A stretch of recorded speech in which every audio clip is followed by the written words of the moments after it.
कुछ दिन पहले मेरे पास मेरे एक जूनियर टीम मेंबर का कॉल आया। कुछ साल पहले मैंने उसके साथ काम किया था एक कंपनी में, तो हम नॉर्मली टच में रहते हैं व्हाट्सएप वगैरह पे। तो उस दिन मेरे पास कॉल आया उसका, और उसने बोला कि गौरव सर एक बात बताओ। मैं क्लाउड टेक्नोलॉजी जो है, यानी कि एज्योर हुआ, AWS हुआ, इसमें ना मैं कुछ सीखना चाहता हूँ। मुझे वो आती नहीं है, और आजकल के मार्केट के हिसाब से अगर कोई क्लाउड टेक्नोलॉजी आती होगी तो काफ़ी अच्छे चांसेस होते हैं जॉब के। तो मैं उसको सीखना चाहता हूँ, लेकिन ऑफिस में मैं जिस प्रोजेक्ट पे हूँ उसमें क्लाउड टेक्नोलॉजी कोई भी यूज़ होती नहीं है, तो मेरे पास कोई अपॉर्चुनिटी नहीं है ऑफिस में कि मैं सीख सकूँ। और ख़ुद से कैसे सीखूँ वो समझ नहीं आ रहा है, क्योंकि टाइम उतना मिलता नहीं है, और किस डायरेक्शन में जाना है वो भी समझ में आता नहीं है। तो वो मेरे से सजेशन मांग रहा था कि वो जॉब स्विच करे या कोई कोर्स ज्वाइन करे, कैसे बेसिकली आगे बढ़े इस टेक्नोलॉजी को सीखने में, कि कोई क्लाउड टेक्नोलॉजी एज्योर या AWS उसको आ जाए। तो मैंने उससे अपनी लर्निंग जो मैंने ओवर द इयर्स अचीव की है, मैंने उसके साथ शेयर की कि भाई कैसे तू आगे बढ़ सकता है इन चीज़ों में। उसके बाद मुझे ये लगा कि ये एक काफ़ी कॉमन प्रॉब्लम है, और इनफैक्ट मुझे भी आई थी यही सेम चीज़ कुछ साल पहले। तो मुझे लगा मुझे इस पर एक ऑडियो बनानी चाहिए बाकी लोगों के साथ शेयर करने के लिए। तो मैंने उसको जो एडवाइस दी वही मैं यहाँ शेयर कर रहा हूँ। मेरे साथ भी सेम ही प्रॉब्लम आई थी। कई साल पहले मैं जिस प्रोजेक्ट में था वो .NET और रिएक्ट का प्रोजेक्ट था। एंड दो वो अज्योर पे होस्टेड होता था, लेकिन अज्योर की टीम टोटली डिफरेंट थी। तो हमारा कोई भी उसमें कहीं भी इन्वॉल्वमेंट नहीं था। मैं चाहता था किसी तरह से अज्योर वाली टीम में मैं एंटर कर जाऊं, पर वो अपॉर्चुनिटी मुझे उस कंपनी में मिली नहीं। और मैं भी एक सेम ही सिचुएशन में था कि यार किसी भी तरह एज्योर सीख जाऊं मैं, कि कैसे वहाँ पर काम करते हैं। Of course it is very good for your career prospects as well. तो मैंने उस टाइम पे क्या किया कि मैंने एक ना पेट प्रोजेक्ट बनाया। पेट प्रोजेक्ट इज समथिंग जो आप सोचते हो खुद से कि यार चलो एक ऐसा प्रोजेक्ट बनाते हैं जिसमें ऐसा ऐसा ऐसा हो, और आप खुद से इंडिपेंडेंटली उसको डेवलप करते हैं।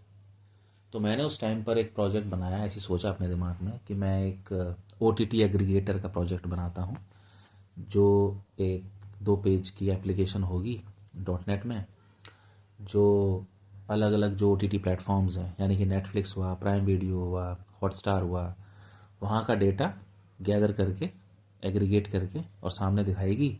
और वहीं पर फ़िल्टर्स दे दूंगा कि जेनरे का फ़िल्टर हो गया, आपका ईयर का फ़िल्टर हो गया, आपका OTT प्लेटफॉर्म का फ़िल्टर हो गया, कि यूज़र वहाँ उस फ़िल्टर को सिलेक्ट करेगा और उसी के बेसिस पर सामने उसको ऑप्शंस या रिकमेंडेशंस दिख जाएंगी।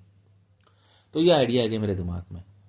तो मैंने सबसे पहले जो लैंग्वेज थी वो डिसाइड की कि भाई .NET में हूँ, तो ऑब्वियसली .NET में मैंने उसका डेवलपमेंट किया।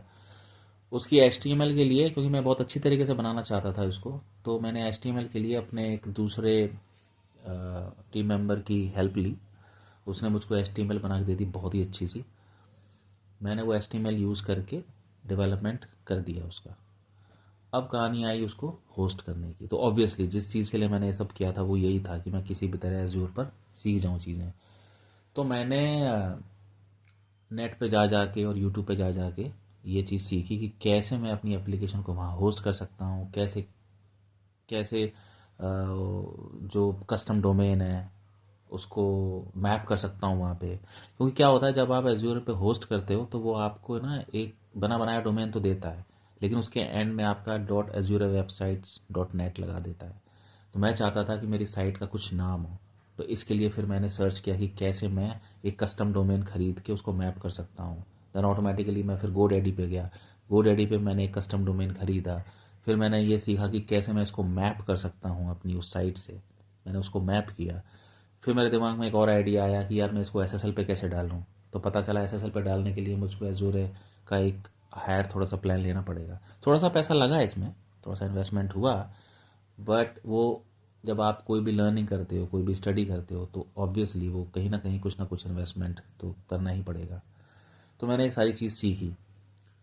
तो हुआ क्या कि जब मैं ये चीज़ कर रहा था और जब मैंने स्टार्ट की थी तो मेरे दिमाग में सिर्फ और सिर्फ ये था कि मैं कैसे एज्योर पे इसको डिप्लॉय कर लूँ और मैं थोड़ा बहुत सीख जाऊँ उसके बारे में। लेकिन जैसे जैसे मैं इस प्रोजेक्ट को बना के डिप्लॉय करने के बाद आगे बढ़ता गया तो मेरे दिमाग में और भी तरह के क्वेश्चंस आते चले गए। जैसे कि मैंने अभी बताया कि मैं कैसे कस्टम डोमेन खरीदूँ। स्टार्टिंग में मेरे दिमाग में बिल्कुल अभी ऐसा कुछ भी नहीं था। तो मैंने कस्टम डोमेन कैसे ख़रीदना है, गोडैडी पे जाके कैसे उसको परचेज़ करना है, फिर उस कस्टम डोमेन को कैसे मैं मैप करूँ। ओके, फिर उसमें फिर दिमाग में आया कि मैं कैसे एसएसएल लगाऊँ।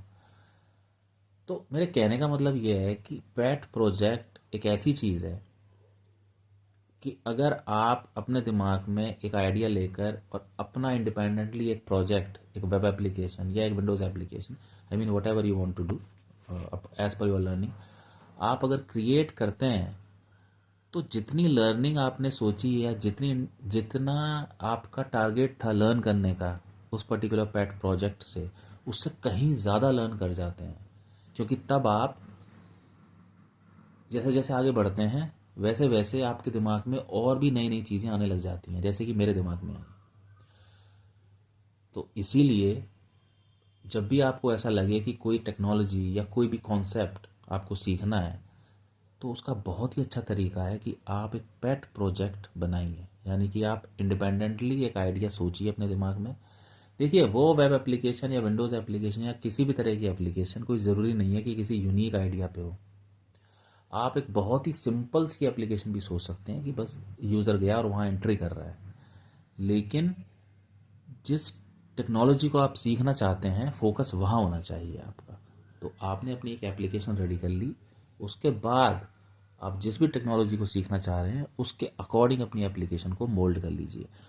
और जैसे जैसे आप इस जर्नी पे आगे बढ़ते हैं तो आप पाएंगे कि आपके दिमाग में अलग अलग तरीके के आइडियाज़ भी जन्म लेंगे और धीरे धीरे और भी कॉन्सेप्ट्स जो स्टार्टिंग में आपके दिमाग में नहीं थे वो भी आने स्टार्ट हो जाएंगे।